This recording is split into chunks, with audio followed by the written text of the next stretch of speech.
ಆತ್ಮೀಯ ವೀಕ್ಷಕರೇ, ಅಂತೂ ಇಂತೂ ಶಿಕ್ಷಕ ಆಕಾಂಕ್ಷಿಗಳಿಗೆ ಬಂತು ಸಿಹಿ ಸುದ್ದಿ. ಹಾಯ್ ಹಲೋ ಡಿಯರ್ ಫ್ರೆಂಡ್ಸ್, ವಿಡಿಯೋನ ಸ್ಟಾರ್ಟ್ ಮಾಡೋಣ. ಒಂದು ಬಿಗ್ ಬ್ರೇಕಿಂಗ್ ಅಪ್ಡೇಟ್ ಅನ್ನು ತಮ್ಮೊಂದಿಗೆ ಶೇರ್ ಮಾಡ್ತಾ ಇದ್ದೀನಿ. ಅಧಿಸೂಚನೆಗಳ ಎಕ್ಸ್ಪೆಕ್ಟೆಡ್ ದಿನಾಂಕಗಳನ್ನು ನಾವು ಈಗ ಮ್ಯಾರಿಡ್ ವುಮೆನ್ಸ್ ಕೇಸ್ ಏನು ನಡೀತಾ ಇತ್ತು ಅದರ ಕುರಿತು ಈಗ ತಂದೆ ಆದಾಯ ಪ್ರಮಾಣ ಪತ್ರವನ್ನು ಕನ್ಸಿಡರ್ ಮಾಡಬೇಕು ಅನ್ನೋದ್ರ ಬಗ್ಗೆ ಏನು ಮಾಹಿತಿ ಬರ್ತಾ ಇದೆ. ಸೊ ಹಾಗಾಗಿ ಮೋಸ್ಟ್ ಪ್ರೊಬಾಬ್ಲಿ ಈಗ ಮುಂದಿನ ತಿಂಗಳಲ್ಲಿ ಮಾರ್ಚ್ 1st 2nd ವೀಕ್ನಲ್ಲಿ ಈಗ ಬಜೆಟ್ ಏನಿದೆ, ಬಜೆಟ್ ಆದ ತಕ್ಷಣವೇ ನೇಮಕಾತಿಗಳ ಒಂದು ಚರ್ಚೆಗಳು ಜೋರಾಗಿ ಶುರು ಆಗಿವೆ.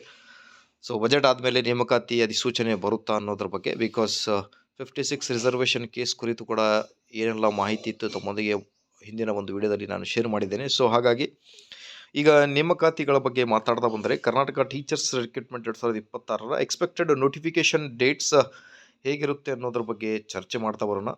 ವಿಡಿಯೋನ ಸ್ಟಾರ್ಟ್ ಮಾಡೋಣ. ಅದಕ್ಕಿಂತ ಮುಂಚೆ ನೀವು ಕೊಡುವ ಒಂದೇ ಒಂದು ಲೈಕ್ ನಮಗೆ ಸಪೋರ್ಟ್ ಆಗಿರುತ್ತೆ ವೀಕ್ಷಕರೇ. ದಯವಿಟ್ಟು ವಿಡಿಯೋನ ಲೈಕ್ ಮಾಡಿ, ಅದರ ಜೊತೆಗೆ ನಮ್ಮ ಯೂಟ್ಯೂಬ್ ಚಾನಲನ್ನು ಕೂಡ ಸಬ್ಸ್ಕ್ರೈಬ್ ಮಾಡಿಕೊಳ್ಳಿ. ಮೊಟ್ಟ ಮೊದಲಿಗೆ ಡಿಸ್ಕಸ್ ಮಾಡೋಣ. PST primary school teachers TET paper 1 qualified ಮಾಡಿ ಯಾರೆಲ್ಲ ಶಿಕ್ಷಕ ಆಕಾಂಕ್ಷಿಗಳು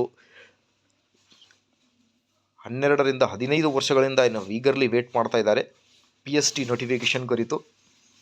expected date I think may be last week of March ಅಂತ ಇದೆ. ಬಿಕಾಸ್ ಮಾರ್ಚ್ ಮೊದಲನೇ ಅಥವಾ 2ನೇ ವಾರದಲ್ಲಿ ಬಜೆಟ್ ಇದೆ. ಅದಾದಮೇಲೆ ಬಜೆಟ್ ಆದ ತಕ್ಷಣ ನೋಟಿಫಿಕೇಷನ್ಗಳು ಆಗಬಹುದು ಅನ್ನೋದ್ರ ಬಗ್ಗೆ ಒಂದು ಹೋಪ್ ಇದೆ. ಸೊ ಅದರ ಪ್ರಕಾರ ನೋಡ್ತಾ ಬಂದರೆ ಈಗ expected notification date last week of ಮಾರ್ಚ್ನಲ್ಲಿ ಬರ್ಬೋದು. ಎಕ್ಸ್ಪೆಕ್ಟೆಡ್ ಅಪ್ಲಿಕೇಶನ್ ಏಪ್ರಿಲ್ 1ರಿಂದ ಸ್ಟಾರ್ಟ್ ಆಗುತ್ತೆ. ಅದಾದಮೇಲೆ ಜೂನ್ ಜುಲೈನಲ್ಲಿ ನಿಮಗೆ ಐ ಥಿಂಕ್ ಮೇನಲ್ಲಿ ಅಥವಾ ಮೇ ಕೊನೆಯ ವಾರ ಅಥವಾ ಜೂನ್ನಲ್ಲಿ ಎಕ್ಸಾಮಿನೇಷನ್ ಕಂಡಕ್ಟ್ ಮಾಡಿದ್ರೆ ಜುಲೈವರೆಗೆ ನೀವು ನೇಮಕಾತಿ ಆಗ್ತೀರ ಅನ್ನೋದು ಒಂದು ಭರವಸೆ ಆಗಿರುತ್ತೆ PST.